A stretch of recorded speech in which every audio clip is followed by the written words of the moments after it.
My brother-in-law beat me, a bloody face, a dislocated shoulder, and my sister only said, "That's what you get for not signing the mortgage." Just for refusing to be their guarantor, I crawled to my parents' house begging for help before collapsing. What followed left even the police stunned. Can you imagine looking into the eyes of your own sister, the person you trusted most in the world, as she calmly watches her husband beat you senseless? And then, as you lie bleeding on the floor, she looks at you with absolute ice in her gaze and says, "You should have just signed the mortgage." That chilling moment wasn't a nightmare, it was my reality, and it utterly shattered my life. Hi, I'm Audrey. I'm 32, and I still can't believe my own sister watched me bleed. Growing up, Natalie was more than just my older sister. She was my protector, my unwavering guide through everything. So, when she married Greg, I opened my arms and my heart to him. He was family. When they came to me with a monumental request to guarantee their mortgage, all I asked for was a little time to think. What I never expected was that my refusal would leave me with a dislocated shoulder, blood streaming down my face, and those brutal words from Natalie. Soft music continues. Natalie and I grew up in a modest neighborhood in Michigan, just 5 years apart. As the big sister, she was always there for me. She'd guard me on the playground, patiently help with my homework, and scare off any kid who dared to tease me. Our parents, a high school economics teacher and a dedicated nurse, weren't wealthy, but they worked tirelessly to give us everything they could. More importantly, they instilled in us bedrock values, the importance of family, a good education, and especially, smart financial habits. Always have 6 months of expenses saved, Dad would drill into us, helping us set up our first bank accounts. And never risk more than you can afford to lose. Those lessons sink deep into my soul. Natalie was always a bit more free-spirited with money, but despite our differences, we were incredibly close. I admired her confidence, how she navigated social situations with such ease. When she left for college, I cried for days. I missed our late-night talks, her protective presence. For years later, I followed in her footsteps, working part-time jobs to supplement my scholarships. Unlike Natalie, who changed majors twice, I stuck with business administration, fascinated by how organizations worked. After graduation, I landed an entry-level position at a marketing firm and, piece by piece, worked my way up. By 29, I was an office manager. My career progress wasn't flashy, but it allowed me to save consistently. Last year, I hit a massive milestone. I bought my own 2-bedroom condo. It was modest, yes, but it was mine. It was tangible proof of all that financial discipline, and I felt immense pride. Natalie, though, took a different path. After college, she bounced between various jobs, never quite finding her footing. 3 years ago, she met Greg at a friend's barbecue. Their relationship was a whirlwind, engaged within 6 months. The wedding was small, but beautiful, and I stood by her side as maid of honor, giving a heartfelt speech about our bond and welcoming Greg into our family. At first, I honestly thought Greg was good for her. He was charismatic, charming, and seemed to absolutely adore Natalie. He worked in sales for a telecommunications company, and while his income fluctuated on commission, they seemed to be doing all right. Natalie even picked up a part-time job at a boutique, mostly for the employee discount and the social buzz, or so I thought at the time. Our family ties remained strong. Sunday dinners at Mom and Dad's house were a sacred tradition, holidays always spent together. But slowly, subtly, I started noticing changes in Natalie. The sister who once prided herself on thrift store finds now talked about designer labels. She'd make comments about my practical car, suggesting I treat myself to something more luxurious. And Greg would constantly steer conversations towards money, asking probing questions about my salary or the market value of my condo. Back then, I just put it down to his sales background and interest in finance. I missed all those glaring warning signs. Your sister and I are thinking about investment properties, he casually mentioned at a Sunday dinner about 6 months ago. Real estate is where true wealth is built. Mom and Dad nodded politely, but I caught their quick, worried glances. Later, Dad pulled me aside. Investment requires knowledge and caution, Audrey, he said quietly. I hope Greg knows what he's doing. Around that time, I'd started dating Tyler, a police officer I met when he responded to a minor break-in at my office. He was kind, steady, and shared my practical outlook on life. Greg, on the other hand, seemed oddly competitive with Tyler, often interrupting him at family gatherings or dismissing his career choice as limiting. Tyler noticed it, of course, but always gracefully avoided confrontation for my sake. Looking back, I can see it now. The foundation was being laid. Greg was assessing my financial position, all while carefully crafting an image of prosperity that his and Natalie's actual finances simply couldn't support. Natalie, my sister, was becoming increasingly entangled in his worldview, where material possessions were everything and family connections were just resources to be exploited. The last truly peaceful family gathering was my 30th birthday, just 4 months ago. My parents hosted a small dinner party, and Natalie gave me a beautiful, handmade bracelet. It was a throwback to our childhood, when we'd craft jewelry for each other. For a fleeting moment, I glimpsed my old sister, the one who valued sentiment over status. If only I had known how quickly our relationship would shatter after that night. Tension builds in music. The request that would ultimately tear our family apart came on an ordinary Tuesday evening. Natalie called, her voice absolutely bubbling with excitement, inviting me to dinner at their apartment. "We have amazing news," she gushed. "And we want you to be the first to know." I arrived with a bottle of wine, half expecting a baby announcement. Their apartment was notably tidy, candles lit, a lavish meal prepared. Greg was unusually attentive, pulling out my chair, keeping my glass filled throughout dinner. "So, what's this big news?" I asked as Natalie served dessert, a homemade tiramisu, my absolute favorite. Greg and Natalie exchanged a glance. Then he pulled out his phone and showed me photos. A stunning, 2-story colonial house. Wraparound porch, manicured lawn. "We found our dream home," Natalie explained, her eyes shining. "For bedrooms, gourmet kitchen, and the master bath has this incredible soaking tub." "Wow, that looks gorgeous," I replied, genuinely impressed. "Are you seriously considering buying it?" "Not just considering," Greg said with a broad smile. "We put in an offer yesterday, and it was accepted this morning." I nearly choked on my dessert. The house in those photos looked like it would cost at least $500,000. Far, far beyond what I knew they could afford based on their current jobs. Greg must have read my expression. "I know what you're thinking," he said smoothly. "But I'm in line for a major promotion next month. The regional director position is practically mine." This was the first I'd heard of any promotion. In fact, Greg had changed companies twice in the 3 years they'd been married, each time calling it a strategic move, but never quite achieving the success he predicted. "That's great news," I said cautiously. "When would you close on the house?" "That's actually why we wanted to talk to you," Natalie interjected, reaching for my hand across the table. "The thing is, with Greg changing jobs recently, the bank needs a little extra security on the loan." My stomach tightened. Greg continued, "Your credit score is excellent, and you have that stable job history the banks love.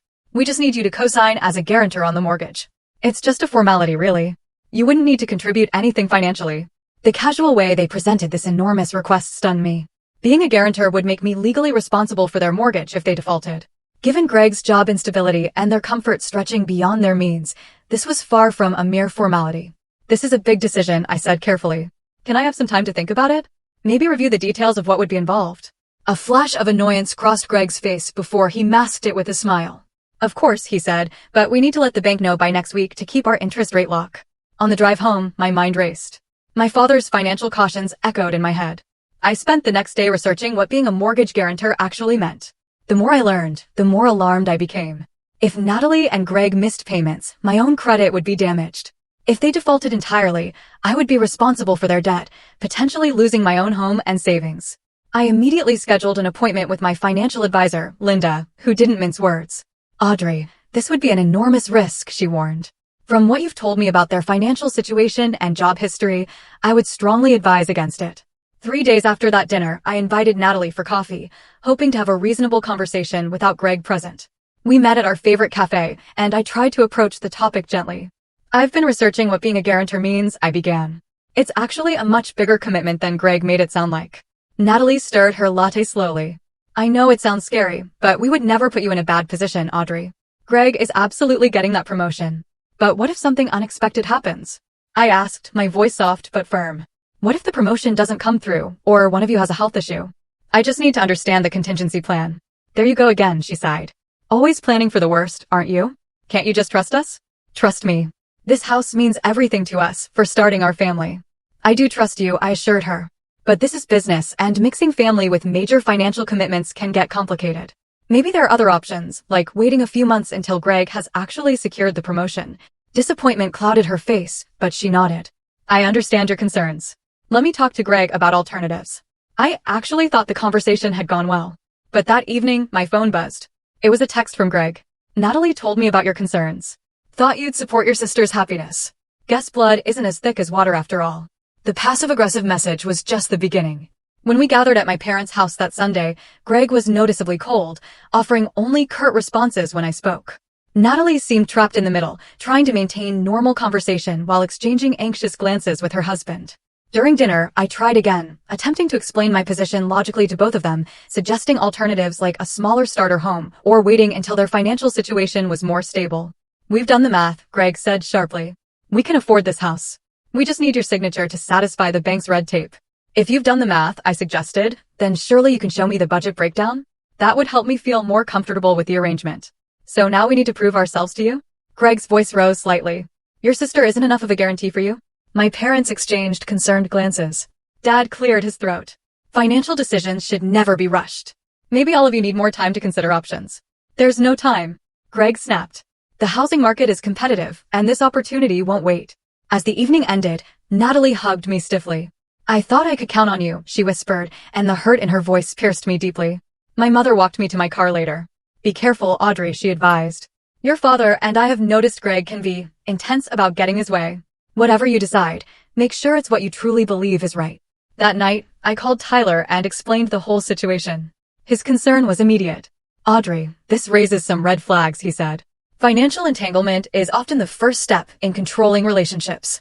Just be careful, okay? And remember, saying no to something that makes you uncomfortable is not the same as saying no to your sister. His words strengthened my resolve. I needed to protect myself while trying to preserve my relationship with Natalie. Little did I know how utterly impossible that balance would become. 2 weeks passed in an uncomfortable silence between Natalie and me. I tried reaching out several times, suggesting lunch or our usual weekend shopping trips, but I received only brief, non-committal responses. Then, on a Tuesday morning, my cell phone rang while I was preparing for a staff meeting. Audrey, it's me. Natalie's voice sounded strained. The bank needs an answer by Friday. Greg and I have been patient, but we need to know if you're going to help us or not.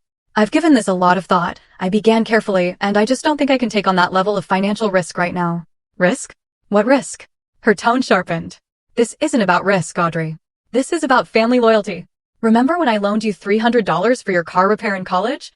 I didn't ask questions or worry about risk. The comparison between a small, short-term loan and a 30-year mortgage guarantee was so absurd that I was momentarily speechless. Before I could formulate a response, Natalie continued. Mom and Dad are disappointed, too. They raised us to support each other. This surprised me. Have they said that to you directly? They didn't have to. It's obvious how family is supposed to work, she retorted. Greg says your boyfriend is probably poisoning you against us. Tyler has never liked Greg. The conversation deteriorated further, ending with Natalie in tears and me feeling both guilty and intensely manipulated. I called my parents immediately after. As I suspected, they had never expressed disappointment in my decision. In fact, they had told Natalie and Greg to respect my choice. The next escalation came without warning. 2 days later, while I was conducting interviews for a new administrative assistant position, the receptionist called to say I had visitors. Stepping into the lobby, I found Natalie and Greg waiting, both dressed formally, as if coming from a business meeting. We need to talk to you, Greg stated firmly. It cannot wait. Acutely aware of my professional environment, I led them to a small conference room. I'm in the middle of interviews today. What's so urgent? Greg placed a folder on the table. We brought the mortgage paperwork. All we need is your signature, and we can stop bothering you about this. I told Natalie my decision, I said, trying to keep my voice level. I'm sorry, but it hasn't changed. Greg's face hardened. Do you have any idea what this house means to us? To your sister? This is our future, our family we're talking about. I understand that, but there are other houses, other options that wouldn't require a guarantor. We don't want other options. His voice rose enough that I glanced anxiously at the door, hoping my colleagues couldn't hear. This is the house we want, the neighborhood we need to be in for our future kids. Are you really going to deny your future nieces and nephews a safe place to grow up? The emotional manipulation was blatant now. Natalie sat silently, letting Greg lead the attack. When she finally spoke, her words shocked me. If you can't do this one thing for me, Audrey, then maybe we need to reevaluate our relationship. Sisters are supposed to be there for each other no matter what. I felt physically ill. Natalie, this is not about not wanting to help you. This is about making a sound financial decision that protects all of us. Protects you, do you mean? Greg sneered. Always looking out for yourself first, right? When they finally left, I was shaking. I called Tyler during my lunch break and described the ambush. Audrey, this is getting out of hand, he said, concern evident in his voice. They're using emotional blackmail to pressure you into a legally binding financial commitment. Have you considered talking to a lawyer about this? A lawyer? They're family, not criminals, I protested. Audrey, financial coercion is a real thing, and Greg's behavior is raising serious concerns. Just be careful, okay? And maybe document these interactions going forward. His words were a cold splash of reality. That weekend, my parents invited everyone for dinner, hoping to diffuse tensions. The atmosphere was strained from the moment Natalie and Greg arrived. My mother tried valiantly to maintain normal conversation, asking about work, sharing neighborhood news. During dessert, Natalie deliberately brought up the house. "We might lose our dream home because some people don't understand family commitment," she announced, staring pointedly at me. My father frowned. "Natalie, we agreed not to discuss this tonight." "Why not?" "It's all that matters right now," she insisted. "Audrey is being selfish and everyone is tiptoeing around it." "Financial decisions are personal," my mother interjected gently. "Your sister has the right to make her own choices about legal commitments." "So, you're taking her side, too?" Natalie's voice cracked with emotion. "There are no sides here," Dad said firmly. "Just different perspectives on a business decision." Greg put his arm around Natalie. "Come on, babe. It's clear where everyone stands. Your sister has her precious financial security, and we lose our future. But hey, at least she doesn't have to risk anything for family." The evening ended on that bitter note, with Natalie and Greg leaving abruptly. As they drove away, my mother squeezed my hand. "Stay strong, sweetheart. This isn't really about the house. There's something else going on with them." Her intuition, as it often was, proved correct. The following week, I began receiving strange calls about credit checks I hadn't authorized. My bank contacted me about unusual activity on my accounts. Someone had been attempting to access my financial information, making me wonder if Greg was trying to gather leverage. My anxiety built to the point where I was having trouble sleeping. Tyler noticed the toll it was taking and suggested I take additional security measures, including changing all my passwords and setting up fraud alerts. "This isn't normal family disagreement anymore," he warned. "Greg is showing signs of financial desperation, which can be dangerous." Seeking clarity, I scheduled another appointment with my financial advisor. Linda had access to industry databases and, with my permission, conducted a deeper investigation. "Audrey, there are some serious red flags here," she said gravely during our meeting. "Greg has significant undisclosed debt. There are multiple maxed-out credit cards, a personal loan and collections, and a previous mortgage default from before his marriage to your sister. If you were to become their guarantor, you would be taking on far more risk than you realize." This information stunned me. Did Natalie know about Greg's financial history? Was this why they were so desperate for my guarantee? Either my sister was being cruelly deceived by her husband, or she was complicit in hiding this critical information from me. Armed with this damning knowledge, I made the final, unwavering decision to refuse the guarantor request. I spent an entire evening preparing an information packet for Natalie and Greg, including alternative financing options, listings for more affordable homes in nice neighborhoods, and resources for first-time homebuyer programs that might actually work for their situation. I truly believed that by offering solutions rather than just rejection, I could preserve my relationship with my sister while protecting myself financially. It was an approach born of hope and familial love, but it severely underestimated the desperation driving Greg's behavior and the alarming extent to which Natalie had surrendered her independent judgment to her husband. Music gets darker, more intense. It was a quiet Thursday evening when everything exploded. I had just finished preparing that information packet for Natalie and Greg, organizing it meticulously in a professional folder with tab sections and highlighted options. The material included alternatives to having a guarantor, such as first-time homebuyer programs, listings for more affordable homes in safe neighborhoods, and contact information for mortgage brokers who specialized in challenging financial situations. I felt good about this approach. Instead of just saying no, I was offering constructive alternatives. Maybe this would help repair the growing rift with my sister while still maintaining my financial boundaries. I had even ordered delivery from Natalie's favorite Thai restaurant as I worked, thinking comfort food might help me relax after weeks of tension. At 9:30 in the evening, aggressive pounding on my door startled me, making me jump out of my skin. Through the peephole, I saw Greg's distorted face, his expression contorted with pure anger. Natalie stood behind him, her arms crossed tightly across her chest, looking tense, almost rigid. "Audrey, open the door. We know you're in there," Greg shouted, pounding again, harder this time. My heart raced. I considered my options. Not answering seemed impossible with the noise potentially disturbing my neighbors. Calling Tyler crossed my mind, but he was working a night shift and wouldn't be able to respond immediately. "Just a minute." I called quickly, texting my location to Tyler with a brief, desperate message. "Greg here, very angry." Then I opened the door with the security chain still engaged. "What is going on? Why are you pounding on my door this late?" Greg's face was flushed, his eyes bloodshot. I could smell alcohol on his breath. "Take off the chain, Audrey. We need to talk. It's pretty late. Can this wait until tomorrow? I actually have some information I was going to bring over to you guys this weekend." "Tomorrow?" Greg laughed bitterly, a harsh, ugly sound. "There is no tomorrow. The bank called. We lost the house because you were too selfish to help us. Before I could respond, he slammed his shoulder against the door with enough force to break the security chain. The wood splintered. I stumbled backward as Greg pushed his way into my apartment. Natalie, following behind him, looked pale, but resolute.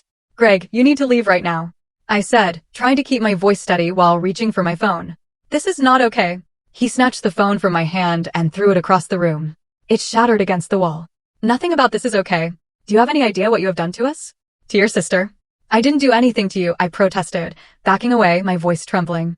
"I just couldn't take on the financial risk of being your guarantor. But I have been researching alternatives that might work better for your situation." I gestured toward the folder on my dining table. Greg followed my gaze, strode over, and flipped through its contents. "Cheaper houses, first-time buyer programs." His voice dripped with contempt. "You think we want your charity? Your condescending little solutions." He grabbed the folder and threw it against the wall, scattering papers across my living room floor. "Greg, please." Natalie finally spoke, but not to restrain him. "Let's just go. She has made her choice." "No. I want her to understand what she has done," Greg insisted, turning back to me. "You know what the real estate agent told us today? That the sellers accepted another offer. Do you know why? Because they got tired of waiting for our financing to come through. Financing that would have been secured weeks ago if you had just signed the papers." His face was inches from mine now, spittle flying as he shouted. "I'm sorry you lost the house," I said, trying desperately to de-escalate the situation, "but there will be other houses, better ones that you can afford without needing a guarantor." "Afford?" Greg's laugh was ugly.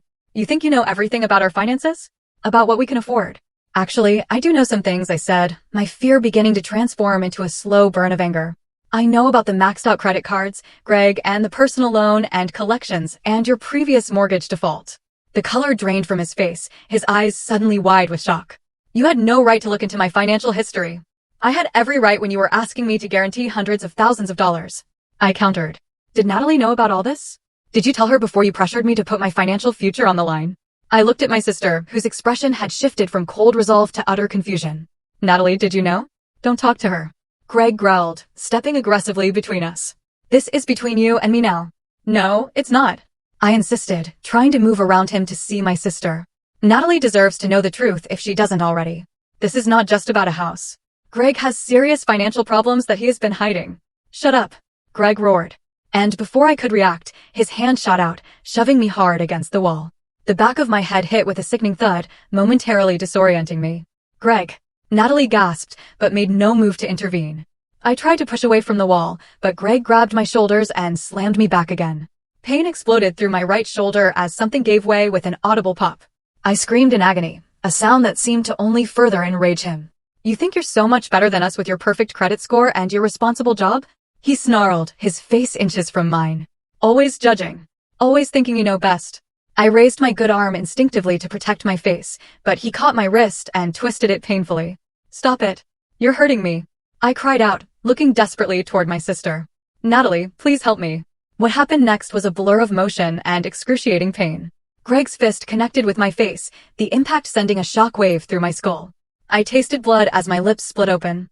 Another blow caught my cheekbone, and I felt something crunch.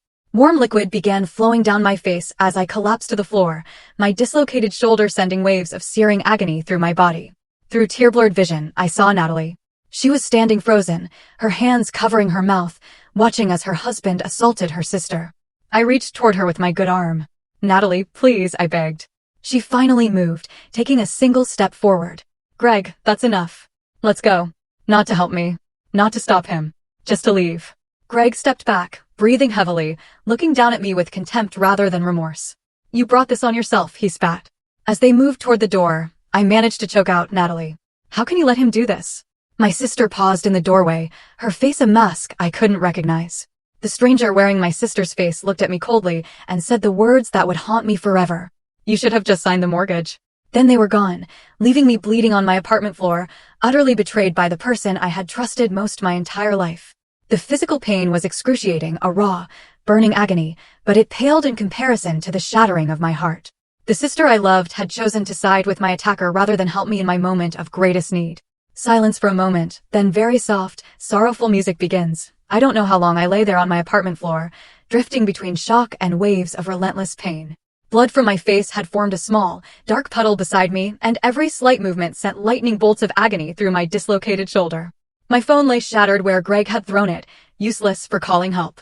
Eventually, the primal survival instinct overrode the pain. I needed medical attention. Using only my left arm, I managed to drag myself to a sitting position against the wall, fighting waves of dizziness and nausea. The apartment swam in and out of focus as I assessed my options. My neighbors were mostly young professionals who kept to themselves. Screaming for help might work, but I wasn't sure I could make enough noise in my condition. My landline had been disconnected months ago. I exclusively used my cell phone. The only viable option was to somehow get to my car and drive to my parents' house, about 15 minutes away. Each movement was an exercise in agony as I crawled to where my purse had fallen during the attack. Finding my keys brought tears of sheer relief. Getting to my feet nearly caused me to black out, and I had to lean against the wall for several minutes, breathing through clenched teeth until the spinning room stabilized. The journey from my second-floor apartment to the parking lot was a nightmare of pain and sheer determination. I could only use the railing with my left hand, which meant descending sideways, one agonizing step at a time. Twice I nearly fell when my knees buckled. By the time I reached my car, my blouse was soaked with blood and sweat. Driving one-handed with a dislocated shoulder and a possible concussion was dangerous. But I saw no alternative. I drove slowly, focusing intently on the road through my one eye that wasn't swelling shut. Each traffic light felt like an eternity. Every bump in the road sent fresh waves of pain through my body. I kept talking aloud, a desperate mantra to stay conscious. Almost there. Just a few more blocks. Stay awake. Keep driving. Almost there. The 15-minute drive took nearly 40 minutes as I navigated cautiously, fighting through pain and disorientation. When I finally turned onto my parents' street, relief nearly overwhelmed me. Their porch light was on, a beacon of safety in my darkest moment. I parked haphazardly in their driveway and staggered to their front door. My attempt to ring the doorbell turned into me slumping against the doorframe, my strength finally deserting me. I weakly knocked, leaving smears of blood on their white door. The porch light seemed to brighten painfully, and I heard my father's voice through the door. "Who is it?" "Dad," I managed to whisper. "It's me." The door swung open, and I will never forget the horror that transformed my parents' faces as they saw me. My mother's scream seemed to come from far away. "Audrey." "Oh my God, what happened to you?" My father's strong arms caught me as my legs finally gave out. "Greg," I said, my words slurring through swollen lips. "He attacked me." Natalie watched. That was all I managed before collapsing completely, the safety of my childhood home finally allowing me to surrender to the pain and shock. I vaguely registered being lowered gently to the floor as my mother frantically dialed 911. "My daughter has been assaulted," I heard her saying through tears. "She's bleeding badly and her shoulder looks dislocated. Please hurry." My father's voice was tight with rage and fear as he knelt beside me, carefully cradling my head. "Who did this, Audrey? Did you say Greg did this to you?" I tried to nod, which sent fresh pain shooting through my skull. "Mortgage," I mumbled. "Because I wouldn't sign." "Dear God," my mother sobbed, joining us on the floor. Her face is barely recognizable. The wait for the ambulance felt eternal. My mother held a cold compress to my face while my father kept talking to me, trying to keep me conscious. The flashing lights of the emergency vehicles finally illuminated the room in pulses of red and blue. 2 police officers arrived with the paramedics. As the medical team began assessing my injuries, one officer knelt beside me. "Ma'am, can you tell me who did this to you?" His voice was gentle but professional. "Greg Walsh," I whispered. "My sister's husband." "And where did this happen?" "My apartment, about an hour ago." The officer's face hardened as he took in the extent of my injuries. "And you drove yourself here in this condition?" I managed a slight nod. "Jesus," he muttered before catching himself. "I mean, that shows incredible strength, ma'am. We'll need a formal statement, but let's get you medical attention first." As the paramedics transferred me to a gurney, I heard the officer speaking quietly to his partner. "Call it in. Aggravated assault, possibly attempted murder given the extent of injuries. Suspect is Gregory Walsh, brother-in-law of victim." The ambulance ride was a blur of pain and alarming medical terminology: blood pressure dropping, possible orbital fracture, dislocated shoulder, concussion protocol. They gave me something for the pain that made the world soften around the edges without completely removing me from it. In the emergency room, a team of medical professionals swarmed around me. X-rays confirmed the dislocated shoulder, and the procedure to reset it was excruciating despite the medication. My face required multiple stitches, and the ophthalmologist expressed concern about potential damage to my right eye from the orbital bone fracture. Sometime during this medical whirlwind, Tyler appeared, still in his police uniform, his face ashen as he took in my condition. He must have come straight from his shift after seeing my text. "Audrey," he choked, taking my hand gently. "I'm so sorry. I got your message, but was handling an accident scene. By the time I was free and tried to call you, you didn't answer. Not your fault," I managed through swollen lips. His professional demeanor cracked, and I saw tears in his eyes before he blinked them away. The responding officers are colleagues of mine. They're already looking for Greg. Do you want me to step out while you give your statement, or would you like me to stay? Stay, I whispered. Please stay. The detective who took my initial statement was compassionate but thorough, recording every detail of the attack. When I described Natalie's response, her chilling parting words, his pen paused momentarily over his notepad. Your sister witnessed the entire assault and did nothing to intervene or call for help? Yes, I confirmed, the betrayal still fresh and raw. She watched, then left with him. My parents arrived at the hospital after giving their own statements about my condition when I reached their home. My father's face was tight with controlled fury. My mother streamed with tears. They spoke with the doctors, arranged for my overnight admission for observation due to the concussion, and assured me they would handle everything. As the pain medication finally pulled me toward sleep, I heard Tyler speaking quietly with my parents in the hospital room. This goes beyond a domestic dispute, he was saying. The level of violence, the premeditation in going to her apartment, breaking in, essentially, we're looking at serious felony charges. And Natalie, my mother asked, her voice breaking. Our own daughter watched this happen and did nothing? There may be charges for her as well, Tyler replied grimly. At minimum, failure to report a crime, possibly accessory after the fact. How did we not see this coming? My father's voice was hollow with guilt. How did we miss what kind of man he truly was? Abusers are often skilled at presenting different faces to different people, Tyler explained gently. And financial desperation can trigger violence in people with underlying control issues. Their voices faded as I drifted into a medicated sleep, my last conscious thought being a profound wonder at how completely my life had shattered in a single evening, and how the sister I had loved my entire life had become a stranger, watching me bleed without lifting a finger to help. Somber music lightened slightly to determined. The morning after the assault brought harsh fluorescent lights, the sterile smell of hospital disinfectant, and the full, crushing reality of what had happened. My parents were already there when I awoke, my mother dozing fitfully in the visitor's chair while my father stood at the window, staring out with the rigid posture of a man containing volcanic rage. A nurse came in to check my vitals and changed the dressing on my face. She held up a small mirror, and I hardly recognized the person staring back at me. My right eye was swollen completely shut, surrounded by deep purple bruising that extended across my cheekbone. Stitches zigzagged across my eyebrow and upper lip. My face was so distorted by swelling that I looked like a grotesque caricature of myself. The swelling will go down significantly over the next few days, the nurse assured me kindly. And the plastic surgeon did an excellent job with the stitches. The scars should be minimal. Scars. I would have scars from this. Physical reminders of my sister's betrayal that I would see every single time I looked in a mirror. The thought brought fresh tears, which stung the cuts on my face. 2 police officers arrived mid-morning, neither of them Tyler, to avoid any conflict of interest given our budding relationship. One introduced herself as Detective Sarah Martinez, a member of the Domestic Violence Unit. Her partner, Officer Jenkins, had kind eyes that contrasted with his imposing physical presence. Miss Moore, I know this is difficult, but we need to take your formal statement about what happened last night, Detective Martinez explained. We'll need to photograph your injuries as well, if that's all right.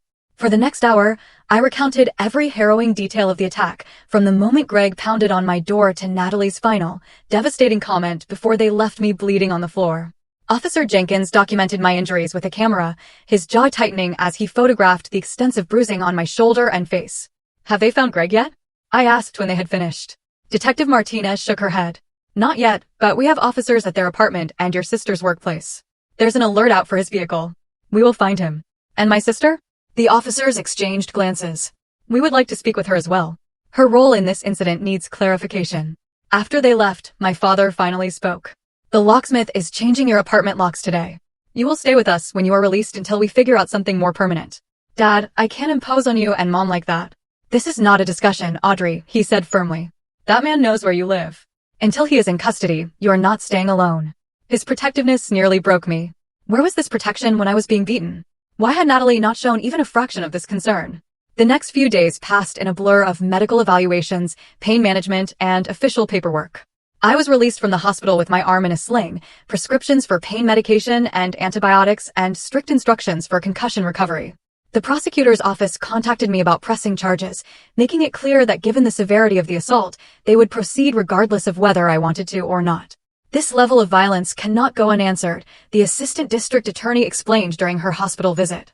The state has an interest in prosecuting violent offenders, regardless of family connections. On my third day home at my parents' house, the police finally apprehended Greg at a motel 30 miles outside of town. Natalie was with him. The news brought conflicting emotions. Relief that he was in custody, yes, but fresh, sharp pain at the confirmation that my sister had chosen to flee with my attacker rather than check if I was even alive. The preliminary hearing was scheduled for the following week. In the meantime, I filed for a restraining order against both Greg and, with tremendous heartache, Natalie. The court granted it immediately, based on the police report and my medical documentation. My colleagues at work were incredibly supportive, arranging for me to work remotely during my recovery. Friends I hadn't spoken to in months rallied around me, dropping off meals and offering rides to medical appointments. Tyler spent every free moment by my side, his steady presence a balm to my shattered sense of security. The night before the preliminary hearing, my mother received a call from Natalie. She put it on speakerphone so my father and I could hear. "Mom, this has all gone too far." Natalie's voice sounded thin and desperate. "Greg made a mistake, but Audrey is blowing this out of proportion. She needs to drop these charges."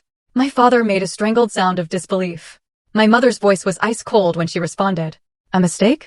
Your husband broke into your sister's home and beat her so severely she needed to be hospitalized. She drove herself to our house with a concussion and dislocated shoulder because you left her bleeding on the floor. You don't understand." Natalie pleaded. "Greg has lost his job over this. We could lose everything. Audrey could have lost her life," my father erupted. "Have you seen what he did to her face, to her body? Your sister may have permanent damage to her eye socket." "I know it looks bad," Natalie admitted, "but if she drops the charges, Greg will get anger management counseling." "Natalie, listen to me carefully," my mother said, her voice trembling with emotion. "Your husband committed a serious crime. He belongs in jail. If you continue to support him after what he did, you are no daughter of mine." The silence that followed was deafening. When Natalie finally spoke, her voice was cold. "I see who you have chosen. Don't expect to hear from us again unless Audrey comes to her senses." The line went dead, leaving us sitting in stunned silence. My mother's hands shook as she placed the phone down. My father wrapped his arm around her shoulders as she began to sob. "How did we raise a daughter who could be so cruel?" she whispered. "Where did we go wrong with her?" "This is not your fault," I said, reaching for her hand across the table. "Greg has been manipulating her for years. We just didn't see it clearly until now." Music builds to a crescendo of justice. The preliminary hearing the next day was my first time seeing Greg and Natalie since the attack. Entering the courtroom with Tyler and my parents flanking me protectively, I felt physically ill at the sight of them. Greg sat beside his attorney in a suit that seemed deliberately too large, perhaps to make him appear smaller and less threatening. Natalie sat directly behind him, her face a mask of resentment. When the bailiff read the charges, the gravity of the situation seemed to finally register on Greg's face: aggravated assault, breaking and entering, criminal threatening, and attempted coercion. His attorney entered a not guilty plea, requesting bail despite the prosecutor's argument that Greg posed a flight risk and danger to the community. The judge set bail at $100,000 with strict conditions, including GPS monitoring and explicit orders to have no contact with me or my family. As Greg was led away to process the bail requirements, Natalie caught my eye across the courtroom. There was no remorse in her gaze, only cold accusation, as though I were the one who had destroyed the family. Outside the courthouse, reporters had gathered, alerted to the case by police records. My father shielded me from their cameras while Tyler helped me into the car. The local news that evening featured my bruised face as evidence of the violence that had erupted over what they called a family financial dispute. Over the following weeks, as my physical injuries slowly began to heal, the emotional trauma intensified. I started seeing a therapist who specialized in both physical trauma and family betrayal. She diagnosed me with post-traumatic stress disorder, explaining that the betrayal by my sister had compounded the trauma of the physical attack. "When someone we trust implicitly harms us or allows harm to come to us," she explained, "it damages our fundamental ability to feel safe in the world." The recovery process involves not just healing from the event itself, but rebuilding your sense of safety and trust. Greg's attorney approached my lawyer with a plea offer. Greg would plead guilty to a lesser charge of simple assault if I agreed to make no victim impact statement. I refused immediately. The full truth needed to be on record, not just for my own healing, but to ensure that Greg faced appropriate consequences for his actions. As the trial date approached, the pressure from Natalie intensified. She sent letters to our parents, claiming I was destroying their family over one bad moment. She attempted to contact my friends, painting me as vindictive and exaggerating my injuries. When these efforts failed, she showed up at my parents' house late one night, hysterical and demanding to see me. My father, having reached his breaking point, called the police, reporting her for violating the restraining order. When the officers arrived, They found Natalie pounding on the door, screaming that I had ruined her life. Her arrest for violating the protective order was the final, devastating fracture in our already splintered family. The trial itself was mercifully brief. The evidence was overwhelming: my medical records, photographs of my injuries, my detailed testimony, and most damning of all, security footage from my apartment building's hallway showing Greg breaking in and Natalie following him without coercion. The prosecutor also presented evidence of Greg's financial deception, including documentation of the hidden debt and previous mortgage default that had triggered his desperate attempt to secure my guarantee. When it was my turn to testify, I looked directly at Greg as I described the attack in detail. Then I turned to where Natalie sat and recounted her final words to me as I lay bleeding. "You should have just signed the mortgage." The courtroom fell silent at this raw revelation of callousness. Greg's attorney attempted to paint the incident as a momentary loss of control by an otherwise upstanding citizen under financial stress. The strategy failed spectacularly when the prosecution presented evidence of Greg's previous anger incidents that had never been reported to police. The jury deliberated for less than 3 hours before returning a guilty verdict on all counts. At the sentencing hearing 2 weeks later, the judge did not mince words. "Mr. Walsh, you committed a brutal assault against a family member who simply refused to put herself in financial jeopardy for your benefit. You have shown no genuine remorse, and the court is particularly disturbed by your attempt to minimize your actions. The court sentences you to 8 years in state prison." As Greg was led away in handcuffs, Natalie's anguished cry echoed through the courtroom.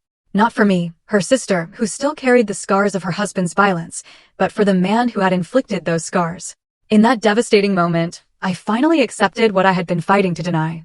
The sister I had loved was truly gone, replaced by someone I no longer knew or, frankly, wanted in my life. Outside the courthouse, surrounded by my parents, Tyler, and the friends who had supported me throughout the ordeal, I faced the reporters' cameras with my head held high, my scars visible, a testament to both violence endured and justice achieved. Hopeful, uplifting music begins. 6 months after the sentencing, physical therapy had restored most of the function in my shoulder, though certain movements still triggered twinges of pain. The plastic surgeon had done remarkable work minimizing the facial scarring, but a thin white line above my right eyebrow and another at the corner of my lip remained, visible reminders of that night. The deeper scars, the ones nobody could see, were healing more slowly. My parents had helped me find a new apartment in a secure building with 24-hour security and no public access to resident floors. I had initially resisted such extreme measures, not wanting to live in fear. But my therapist helped me understand the difference between fear and prudent caution. Creating physical safety is an essential part of your healing journey, she explained during one of our weekly sessions. It's not about living in fear, but about respecting your body's need for security while your mind processes the trauma. The nightmares had decreased from nightly occurrences to perhaps once a week. I no longer jumped at every unexpected knock or flinched when someone raised their voice in excitement. These were small victories, hard-won through consistent therapy and the unwavering support of those around me. Tyler had been my rock throughout the entire recovery process, never pushing, but always present. Our relationship had deepened profoundly through the crisis. His patience and understanding created a safe space for my healing.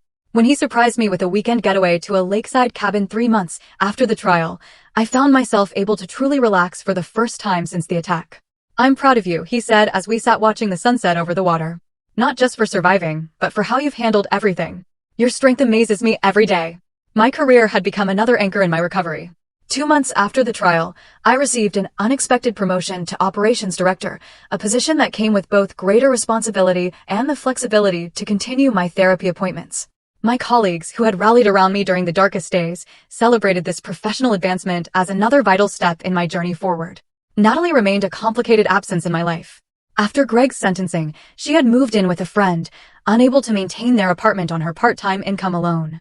According to my mother, who maintained minimal contact with her, Natalie had finally filed for divorce 3 months into Greg's sentence, when the brutal reality of their financial situation became impossible to ignore. One rainy Tuesday afternoon, I received a letter with her handwriting on the envelope. For several minutes, I simply held it, uncertain whether opening it would represent progress or a painful setback in my healing. Eventually, curiosity won out. "Audrey," the letter began. "I don't expect forgiveness. I don't even know if I deserve to ask for it, but I need you to know that I am getting help now. My therapist says I was in an emotionally abusive relationship that distorted my thinking and loyalties. That is not an excuse for what I did or failed to do that night. Nothing can excuse that. I just wanted you to know that I'm trying to understand how I became someone who could watch her sister be hurt and do nothing. If you ever want to talk, I would welcome it. If not, I understand. Either way, I am sorry, Natalie." The letter stirred complicated emotions. Part of me wanted to dismiss it as too little, too late. Another part recognized the immense courage it took to acknowledge such a profound moral failure. I showed it to my therapist during our next session. "How does this letter make you feel?" she asked after reading it. Confused, I admitted. Part of me wants to believe she's genuinely sorry, that the sister I grew up with is still in there somewhere. But I also don't know if I can ever trust her again, or if I even want to try. "Reconciliation is not an obligation," she reminded me gently. "It is a choice, and one that should be made based on what supports your healing, not on family expectations or guilt. Whatever you decide, it should be on your timeline, not hers." I decided not to respond immediately, giving myself permission to sit with the complexity of my feelings without forcing a resolution. This was one of many new boundaries I was learning to establish in my life. My parents had their own healing journey. The fracture in their family had left them questioning their parenting, their values, even their fundamental understanding of their own children. They had started attending a support group for parents of adult children in crisis, finding solace and shared experiences and wisdom. "We always thought family meant supporting each other no matter what," my father reflected during a quiet dinner at their house. "Now we understand that true support sometimes means holding people accountable, even when it hurts." My mother reached across the table to squeeze my hand. "We will always regret not seeing the warning signs with Greg, but we are so proud of how you have handled this, Audrey. You showed us what real strength looks like." As my confidence rebuilt, I found myself drawn to sharing what I had learned. 6 months after the trial, I approached the local community college about hosting a financial education workshop specifically designed for women. The focus was on financial independence as a form of self-protection, covering everything from building emergency funds to understanding the legal implications of cosign loans and joint accounts. The first workshop drew 30 participants. By the third monthly session, we had to move to a larger venue to accommodate over 70 women. Some came from the local domestic violence shelter. Others were students or working professionals. The common thread was a fierce desire for financial knowledge as a pathway to security and independence. Tyler attended the fourth workshop, sitting quietly in the back of the room. Afterward, as I gathered my materials, he approached with a small velvet box in his hand. "I was going to plan some elaborate proposal," he said, his voice uncharacteristically nervous.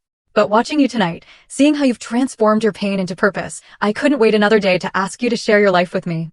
The ring was simple and elegant, a single diamond in a classic setting. It represented everything I had come to value: clarity, strength, and the enduring beauty that emerges from pressure. My immediate instinct was to say yes, but I paused, honoring the promise I had made to myself about making deliberate rather than reactive decisions. "Can I think about it?" I asked gently. "Not because I don't love you, but because I want to be sure I'm saying yes for the right reasons, not from fear or dependency." His smile was tender, filled with understanding. "Take all the time you need. The question will still be here when you're ready to answer." 2 weeks later, after deep reflection and a candid discussion with my therapist about healthy versus reactive relationship choices, I gave him my answer over dinner at my new apartment. The yes came not from fear or need, but from a profound place of strength and genuine choice. As spring turned to summer, I found myself volunteering at the same domestic violence shelter whose residents had attended my workshops. Once a week, I sat with women whose stories echoed aspects of my own, offering not just practical advice, but living proof that survival and rebuilding were possible. The hardest lesson I learned, I told a group during one session, was that family is not defined by blood or obligation. True family consists of people who protect rather than endanger you, who respect your boundaries rather than demand their violation, who value your well-being as much as their own desires. 1 year to the day after the attack, I stood before the bathroom mirror and really looked at my scars. The physical marks had faded significantly, though they would never disappear completely. I traced the thin line above my eyebrow gently, no longer seeing it as a mark of victimhood, but as evidence of survival. That evening, Tyler and I hosted a small dinner party at my apartment, a deliberate reclaiming of a space that had once been violated. My parents were there, along with close friends and colleagues who had supported my recovery. Conspicuously absent was Natalie, though I had finally responded to her letter the week before, suggesting we meet for coffee someday soon. A small, tentative opening toward whatever new relationship might be possible. As we raised glasses in a toast, I looked around at these people who had become my chosen family, who had demonstrated through actions rather than mere words what love and support truly meant. The journey had been brutal, the loss profound. But standing there, surrounded by genuine connection, I recognized the precious wisdom that had emerged from trauma, to boundaries that protect, courage that rebuilds, and love that respects. And to all of you, I offered as a toast, who showed me what true family means. Later, as guests departed and Tyler helped clean up, he asked if I was okay, noticing my momentary quiet reflection. "I'm more than okay," I realized aloud. For the first time since it happened, I feel genuinely at peace. Not because everything is perfect or because all wounds are healed, but because I know now that I can trust myself to protect what matters, to choose wisely, and to rebuild no matter what falls apart. Music swells slightly, then fades out. Have you ever had to choose between family expectations and your own well-being? Tell me what you think in the comments below. I really want to know your stories. Take care.